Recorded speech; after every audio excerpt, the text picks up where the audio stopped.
আপনার ইচ্ছে চ্যানেলে আপনাকে স্বাগত। এই চ্যানেলের প্রথম নিবেদন গীতার শ্লোকগুলিকে যথাযথভাবে উচ্চারণ করতে সাহায্য করা। এর জন্য ব্যাকরণের কিছু সাহায্য আমাদের নিতে হবে, যেমন অবগ্রহ, বিসর্গ, জিহ্বামূলীয়, উপধ্মানীয়, অনুস্বার এবং সন্ধি। ব্যাকরণের এই বিষয়গুলো শ্লোকের শব্দগুলোকে উচ্চারণ করতে ও শব্দগুলোর অর্থ বুঝতে সাহায্য করবে। ব্যাকরণের এই বিষয়গুলো আমাদের যতটুকু প্রয়োজন ঠিক ততটুকুই নেব, সুতরাং ভয়ের কোনো কারণ নেই। শুরু করা যাক। ওং নমঃ শিবায়। ওং শ্রী পরমাত্মনে নমঃ। ব্যাকরণের সাহায্যে গীতার শ্লোক উচ্চারণ। পর্ব 5। এই পর্বে আমরা শ্লোক 5 ও 6 এই দুটো শ্লোক পড়ব। শ্লোক 5। প্রথমে শ্লোকটি লেখা আছে, তার নিচে শ্লোকের উচ্চারণ লেখা আছে। আমরা উচ্চারণ দেখে দেখে পড়ব। ধৃষ্টকেতুশ্চেকিতানা কাশীরাজশ্চ বীর্যবান পুরুজিৎ কুন্তিভোজশ্চ শৈব্যশ্চ নরপুঙ্গবঃ। এবার শ্লোকের শব্দগুলোর সঙ্গে পরিচয় করে নেব। প্রথম শব্দটি হল ধৃষ্টকেতুশ্চেকিতানা কাশীরাজশ্চ। একসঙ্গে দুটো শব্দ নিয়ে নেওয়া হয়েছে। এখানে বিসর্গের পাশে বন্ধনীতে হলন্ত খ লেখা আছে। তার মানে বিসর্গের উচ্চারণ হলন্ত খয়ের মতো করতে হবে। কিন্তু কেন? কারণ বিসর্গের পরে যদি ক বা খ থাকে তাহলে বিসর্গের উচ্চারণ হলন্ত ক্ষয়ের কাছাকাছি হবে, কিন্তু হলন্ত খ নয়। একে জিহ্বামূলীয় বলে। ধৃষ্টকেতুশ্চেকিতানাঃ কাশীরাজশ্চ। বিসর্গের পরে কাশীরাজস্য এর ক আছে, তাই এরকমটি হল। ধৃষ্টকেতুশ্চেকিতানাঃ এখানে দুটি নাম সন্ধিবদ্ধ হয়েছে। নাম দুটি হল ধৃষ্টকেতুঃ আর চেকিতানঃ। সন্ধি ধৃষ্টকেতুঃ যুক্ত চেকিতানঃ, বিসর্গ যুক্ত চ সমান সমান চ, তাহলে হলো ধৃষ্টকেতুশ্চেকিতানঃ। এই সন্ধির নিয়ম আমরা এর আগে খুব ভালোভাবে জেনে নিয়েছি, তাই বিস্তারিত বলা হলো না। ধৃষ্টকেতু অর্থাৎ ধৃষ্টকেতু। ধৃষ্টকেতু হলেন চেদিদেশের রাজা শিশুপালের পুত্র। আর চেকিতানঃ অর্থাৎ চেকিতান ইনি বিষ্ণুবংশীয় যাদব। পাণ্ডবদের 7 অক্ষৌহিণী সৈন্যের 7 সেনাপতির মধ্যে তিনি একজন সেনাপতি ছিলেন। তার পরের শব্দটি হল কাশীরাজশ্চ। কাশীরাজঃ আর চ এর মধ্যে সন্ধি হয়েছে। পাশে সন্ধি লিখে দেওয়া হয়েছে কাশীরাজঃ যুক্ত চ বিসর্গ যুক্ত চ সমান সমান চ কাশীরাজশ্চ। কাশীরাজঃ অর্থাৎ কাশীরাজ। সেই সময় কাশীরাজের নাম আমার জানা নেই। আর চ অর্থাৎ ও বা এবং। এর পরের শব্দটি হল বীর্যবান। আমরা বলবো বীর্যবান। বীর্যবান অর্থাৎ মহাবলশালী বা অত্যন্ত বলবান। তার পরের শব্দটি হল পুরুজিৎ। ইনি রাজা কুন্তিভোজের পুত্র। তার পরের শব্দটি হল কুন্তিভোজশ্চ। কুন্তিভোজঃ যুক্ত চ বিসর্গ যুক্ত চ সমান সমান চ কুন্তিভোজশ্চ। কুন্তিভোজঃ অর্থাৎ কুন্তিভোজ। ইনি পাণ্ডবদের মাতা কুন্তির পালক পিতা ছিলেন। আর চ অর্থাৎ ও বা এবং। এর পরের শব্দটি হল শৈব্যাশ্চ। শৈব্যাহ যুক্ত চ, বিসর্গ যুক্ত চ সমাস সমাস চ, শৈব্যাশ্চ। শৈব্যাহ অর্থাৎ শৈব্য, ইনি ছিলেন যুধিষ্ঠিরের শ্বশুর। তার কন্যা দেবিকার সঙ্গে যুধিষ্ঠিরের বিয়ে হয়েছিল। এর পরের শব্দটি হল নরপুঙ্গবহ অর্থাৎ নরপুঙ্গব। নরপুঙ্গব শব্দটি অর্থ হল নরশ্রেষ্ঠ বা মানব সমাজে শ্রেষ্ঠ।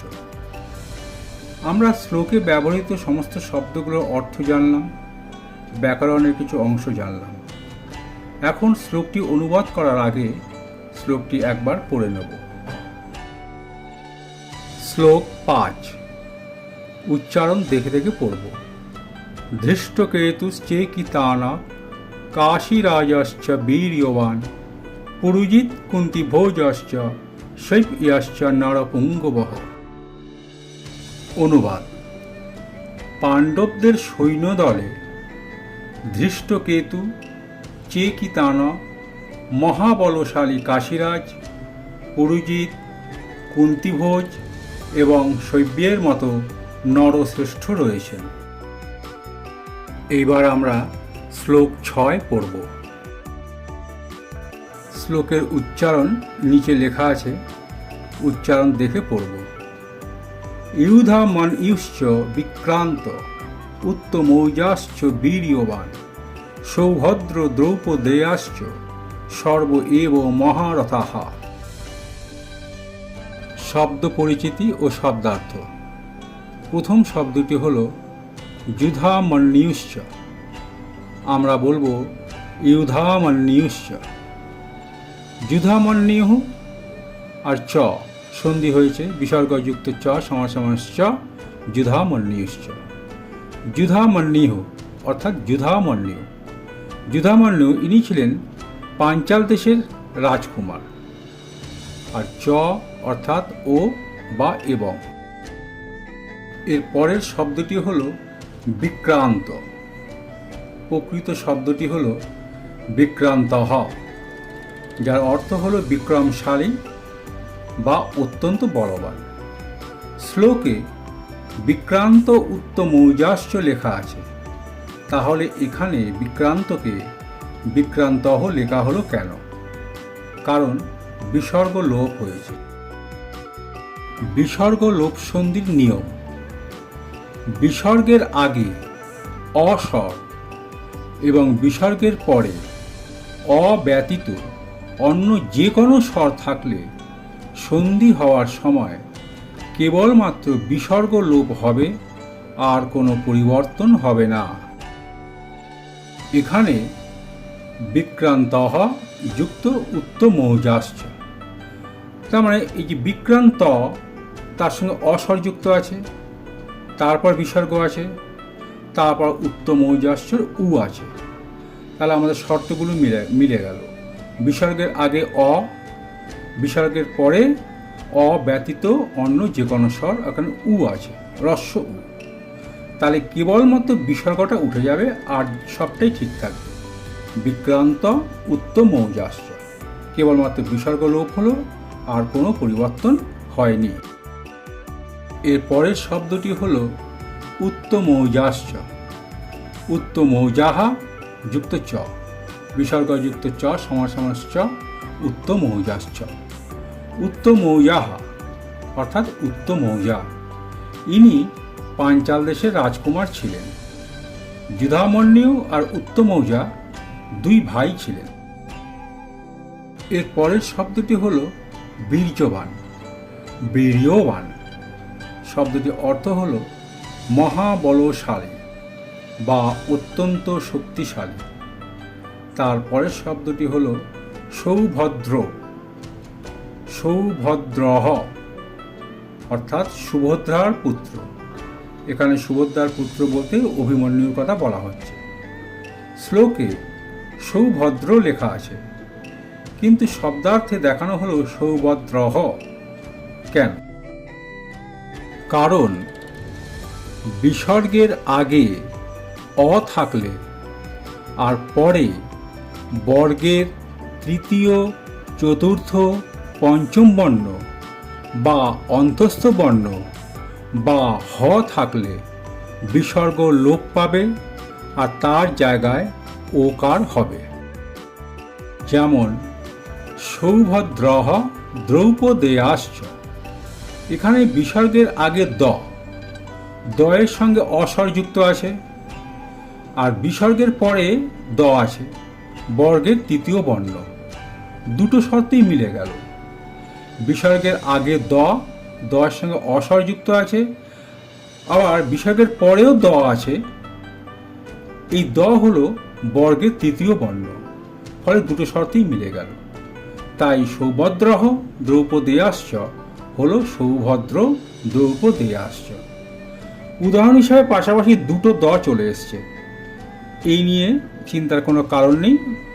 মোট কথা ওই তৃতীয়, চতুর্থ, পঞ্চম বর্ণ, অন্তস্থ বর্ণ হ থাকলে তাহলে এই নিয়মটা কার্যকরী হবে। এখানে বর্গের প্রথম, দ্বিতীয়, তৃতীয়, চতুর্থ, পঞ্চম বর্ণগুলি দেওয়া হলো। তৃতীয়, চতুর্থ, পঞ্চম বর্ণগুলো সব হলুদ রঙের করা হলো, তার নিচে অন্তস্থ বর্ণগুলো লিখে দেওয়া হলো। আর হ মানে বর্গীয় বর্ণ এখানে 15টিকে নেওয়া হয়েছে, অন্তস্থ বর্ণ 4টি আর হ মোট 20টি বর্ণ।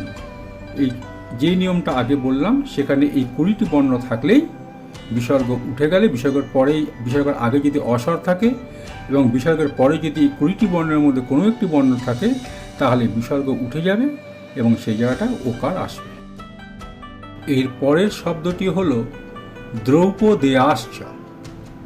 দ্রৌপদেয়াঃ আর চ, দ্রৌপদেয়াঃ যুক্ত চ, বিসর্গ যুক্ত চ সমান চ, দ্রৌপদেয়াশ্চ। দ্রৌপদেয়াঃ অর্থাৎ দ্রৌপদীর পুত্রেরা।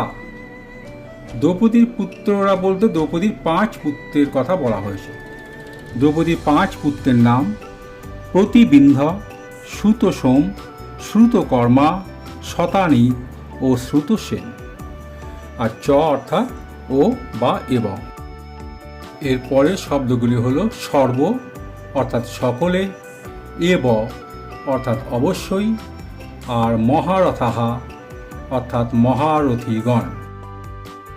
শ্লোকটি অনুবাদ করার আগে আরও একবার পড়ে নেব। উচ্চারণ দেখে পড়ব। ইউধামন্যেশ্চ বিক্রান্ত উত্তমৌজাশ্চ বীর্যবান সৌভদ্র দ্রৌপদেয়াশ্চ সর্ব এব মহারথাহা। অনুবাদ।